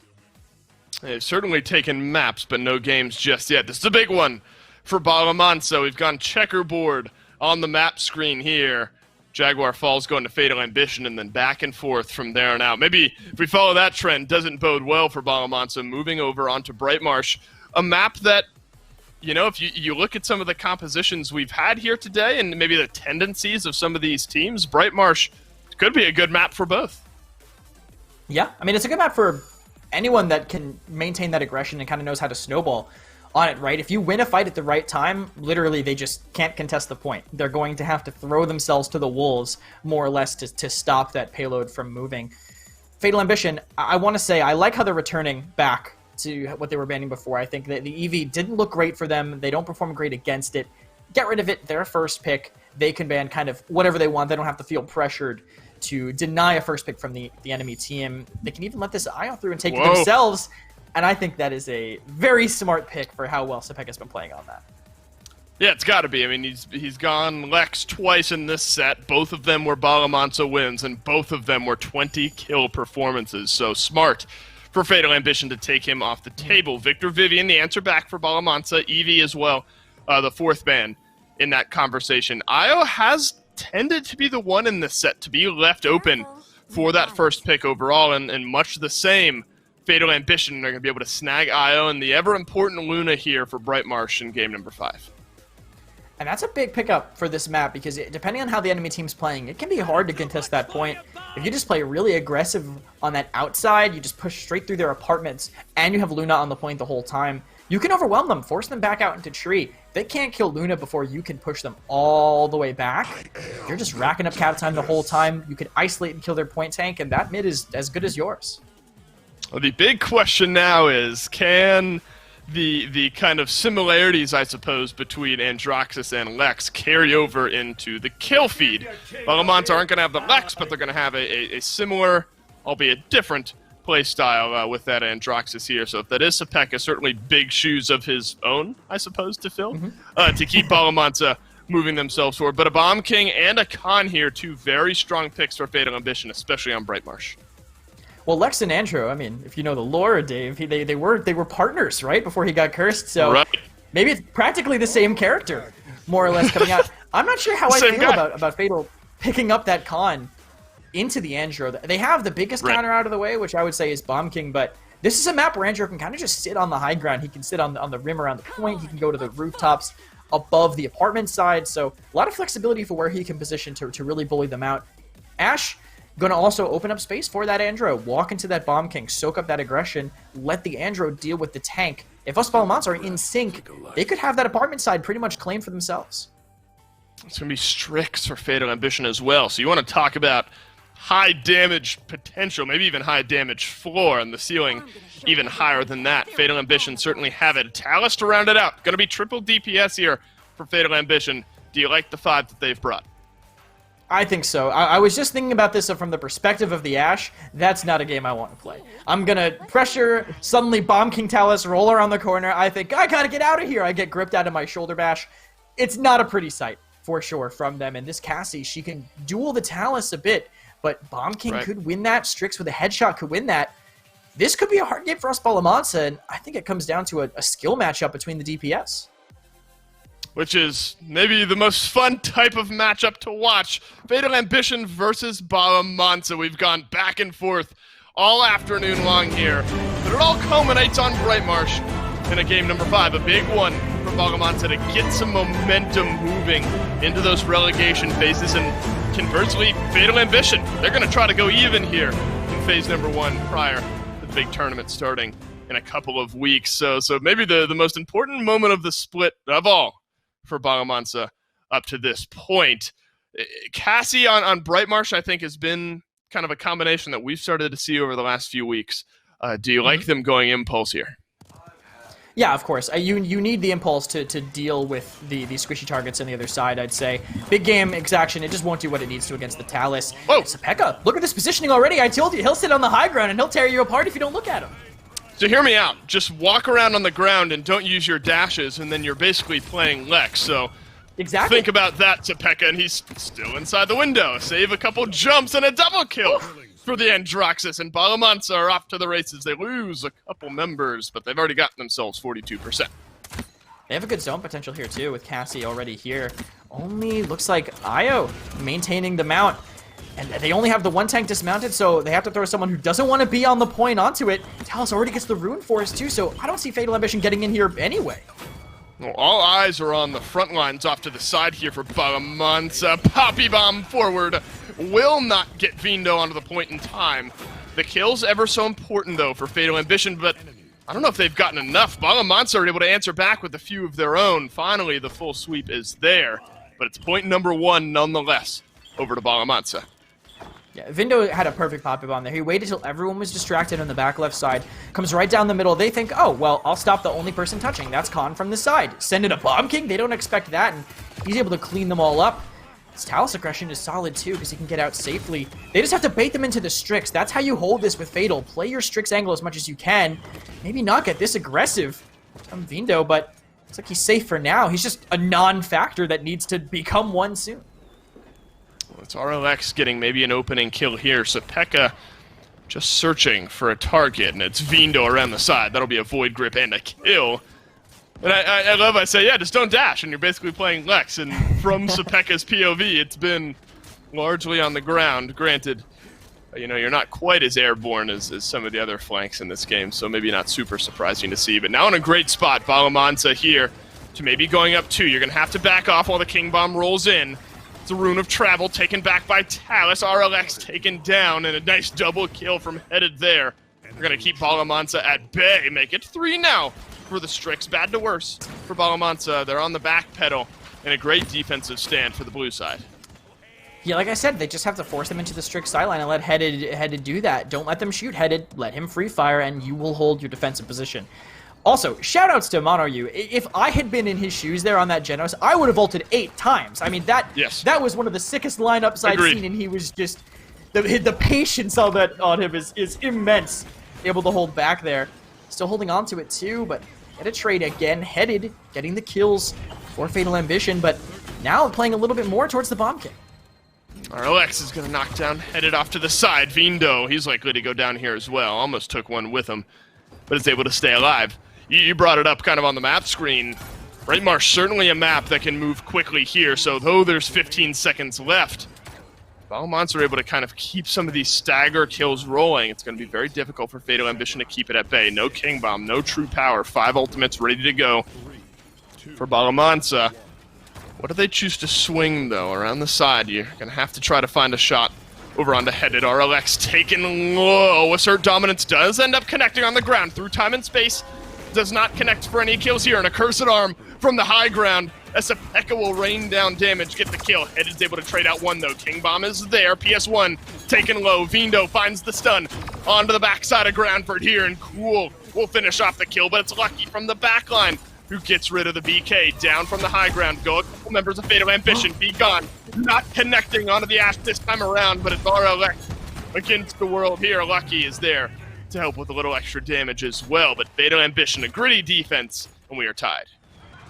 Ash just doesn't notice Luna getting put on point at the last second, and that's the worst. You think you have the hold, you're like, 2 squishies left, guys, we got it! Suddenly, effectively 6,000, 7,000 health on the point behind you, also getting healed by the IO that's safe, and you have to deal with Headed shooting you the entire time. Again, worst case scenario.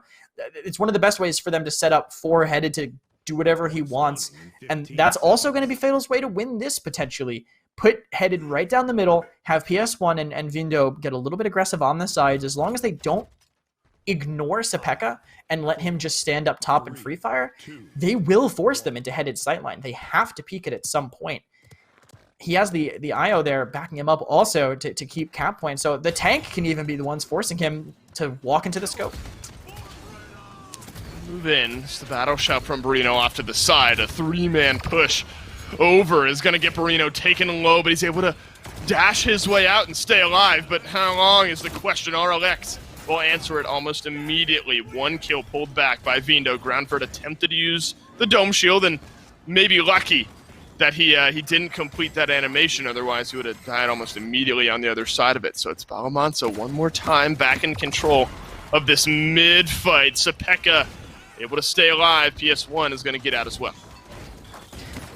They need to be a little bit less aggressive on Fatal, I think, at the start of the mid. Again, you can't just walk in like that. Sepeka is just waiting every time. They finally trade 2 kills, and apartment control's working out for them.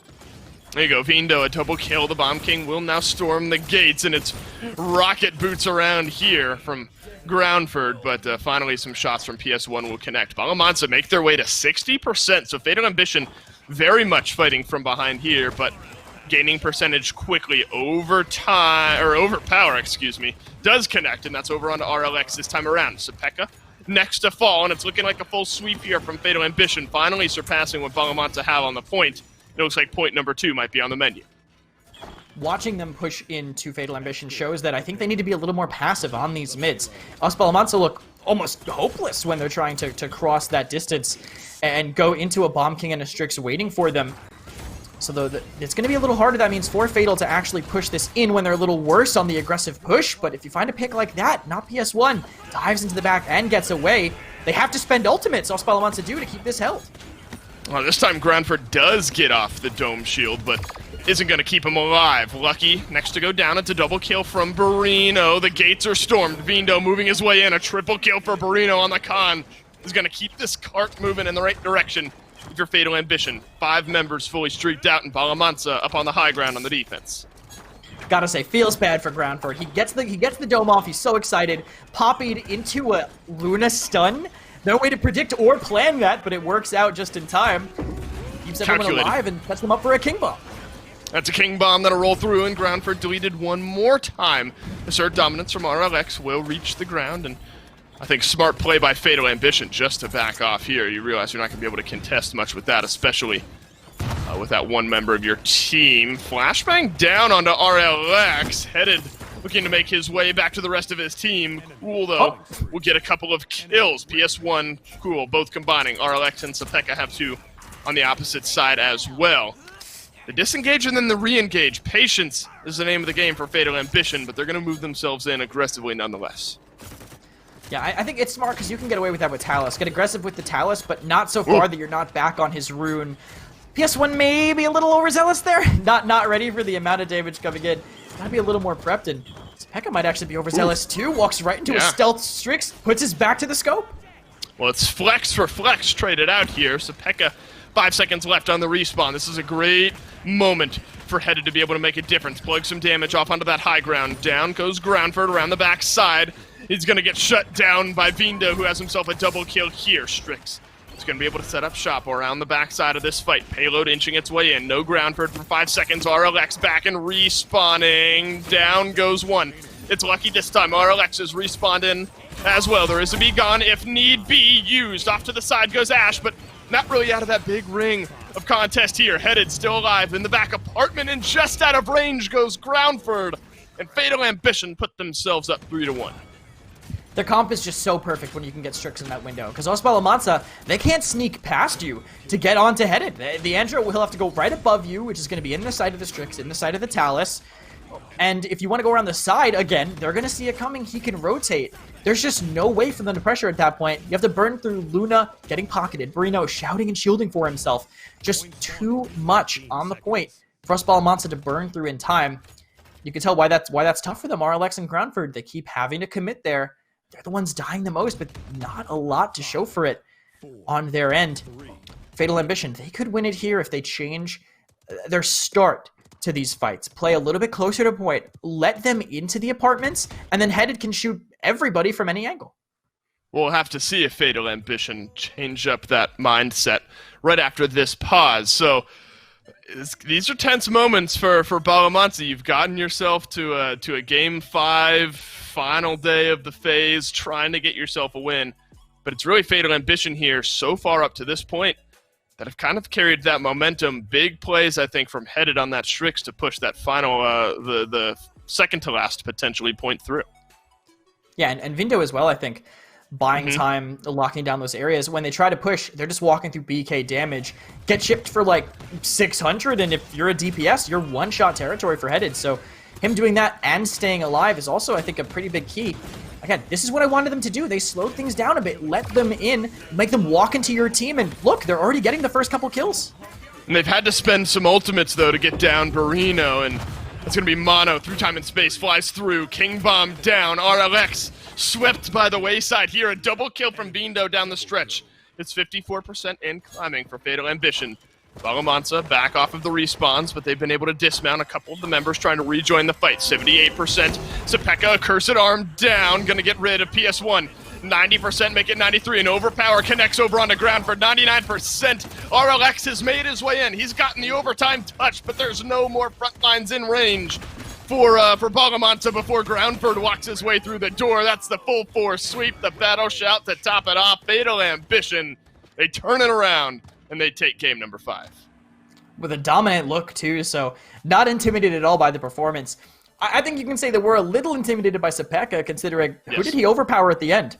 Andro. 2 tanks heading to point. Who do you get rid of? Androxus. Make it so Headed can play unpressured, and look at 14-5, Vindo 15-5. It feels like they were unpressured. Even with Sepeka doing all that he did, he was just killing the people that were throwing themselves in the way between those characters. A tough game for Lux, 7-10 on that Cassie. Groundford as well. I mean, you look at a 1-13 Barrack. I mean, hard to kind of hang all of that on the player specifically. It was just so tough for Groundford to be comfortable, I suppose, in the fight, rather than kind of throwing himself in towards the end. I mean, how are you going to live as Barrack if you can't get your ults off against all these headshot machines basically on the other side? Strix, Talus. Barrack has such a large headshot hitbox that you're just going to get hit every single time. It's like having a giant 1.5 times damage debuff on you all the time. That seems slightly unfair, playing with that sort of debuff, but Groundford was, well, hopefully up to the challenge, but fell a touch short here around the end. I think PS1 as well. You look at the 3 damage dealers that Fatal Ambition had in that game. We've touched on the Strix, we've touched on the Bomb King. I think there were moments in this game, and maybe even in this set, where Talus showed his worth. Yeah, I just really wish PS1 found his button that was bound to Runa Travel a little bit more. Some of those fights, he was like, I can get away with this. I'm fine, but chunked straight through. And unfortunate for Bala Mansa, playing against Fatal Ambition, who seemed to be doing well, the better near the end, 0-10 for them. But I feel like they look better than that. I feel like going into the relegations, even though they've only taken 4 maps this whole time, I think they have a great shot at staying in. Yes. Yeah, it's sort of that weird territory where they look better than maybe 0-10 looks. And 0-10 looks pretty bottom of the barrel, so Bala Mansa certainly have some room to grow there. But over here in Brazil, I think the way things have gone have maybe been how we expected them there towards the beginning with Parallax on top, Chris. Yeah, for sure. And Carnage following them as well. We'll really get to see that second, third disparity potentially when Carnage and Control play in some of the later broadcasts this week. But top of the region can be close, though, in some situations. I think practice teams are still trying to fight takeaway from Parallax. If they come in with, I think, a prepared strategy against that roster, it could be closer than we think in the tournaments coming up after this phase. Well, Kresnik, that'll seal up Brazil here for phase number 1. Keep your eye out for those top 4 teams in the tournaments moving forward. EU is done. Brazil is done. We've got one more set to round out our Thursday broadcast here in phase number 1. Snappin' versus Tea Party over in NA when we come back.